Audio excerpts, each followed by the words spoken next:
La lance du destin, un artefact légendaire qui aurait transpercé le flanc de Jésus-Christ lors de sa crucifixion. Un objet qui, au fil des siècles, a nourri mystères, légendes et croyances profondes. Mais quelle est la véritable histoire derrière cette lance? Qui l'a détenue? Où se trouve-t-elle aujourd'hui? Et, plus important encore, quels pouvoirs lui sont attribués? Dans cette vidéo, nous embarquerons pour un voyage fascinant afin de percer les mystères de cette relique énigmatique. Vous découvrirez des secrets cachés et des faits surprenants entourant cet objet sacré. Alors, restez avec nous jusqu'à la fin, car voici une histoire que vous ne voudrez pas manquer. L'histoire de la lance du destin trouve ses racines dans la crucifixion même de Jésus-Christ, un événement central de la foi chrétienne.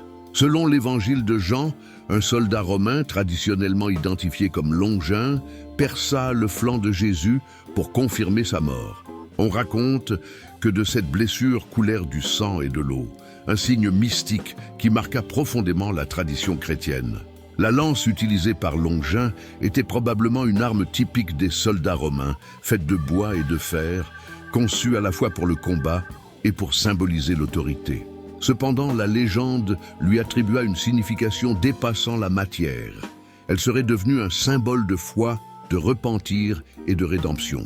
Les récits ultérieurs suggèrent que Longin se serait converti au christianisme après cet événement, emportant avec lui la lance en tant que relique sacrée.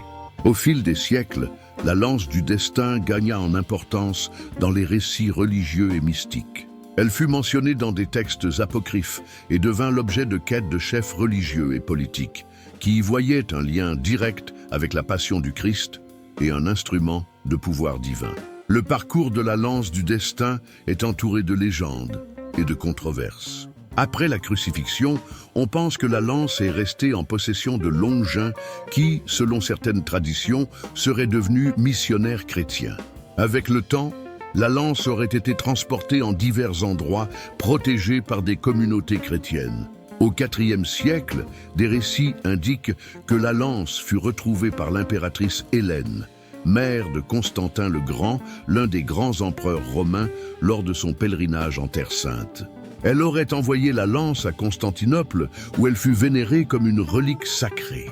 Pendant la période byzantine, la lance fut associée à des miracles et considérée comme un objet de protection divine pour l'Empire. Au Moyen Âge, la lance aurait été entre les mains de plusieurs souverains, dont Charlemagne, qui, selon la tradition, croyait que tant qu'il possédait la lance, il ne serait pas vaincu au combat. Plus tard, la relique fut transportée au Saint-Empire romain germanique où elle demeura pendant des siècles. Aujourd'hui, plusieurs lances prétendent être la véritable lance du destin. La plus célèbre d'entre elles se trouve au Hofburg, à Vienne, en Autriche, où elle est conservée comme une partie du trésor impérial. Une autre est située à Etchmiadzin, en Arménie. Et il existe également des récits d'une lance à Rome, gardée dans les coffres du Vatican sous la basilique Saint-Pierre.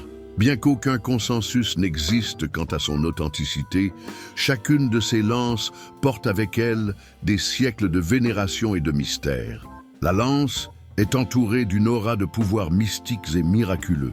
Beaucoup croient qu'elle possède la capacité d'accorder la victoire aux batailles, de guérir des maladies et de protéger son détenteur des grands dangers. Charlemagne, par exemple, fut associé à de nombreux miracles alors qu'il possédait la lance, et l'on disait qu'elle l'empêchait d'être vaincu.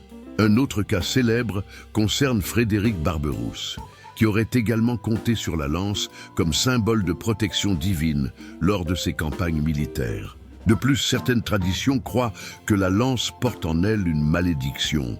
Si elle tombe entre les mains d'un être indigne ou est utilisée à des fins égoïstes, elle provoquerait malheur et ruine. Des récits à travers les âges suggèrent que des souverains ayant perdu la lance ou l'ayant traitée avec irrespect ont subi des chutes soudaines de pouvoir. Curieusement, des analyses scientifiques modernes ont été réalisées sur certaines des lances considérées comme des reliques, mais aucune n'a pu confirmer ni infirmer définitivement leur authenticité. Pour les croyants, cependant, son importance transcende la matière, représentant un lien direct avec la passion du Christ et le sacrifice divin. La lance du destin est bien plus qu'une simple arme. C'est un puissant symbole de foi, d'histoire et de mystère.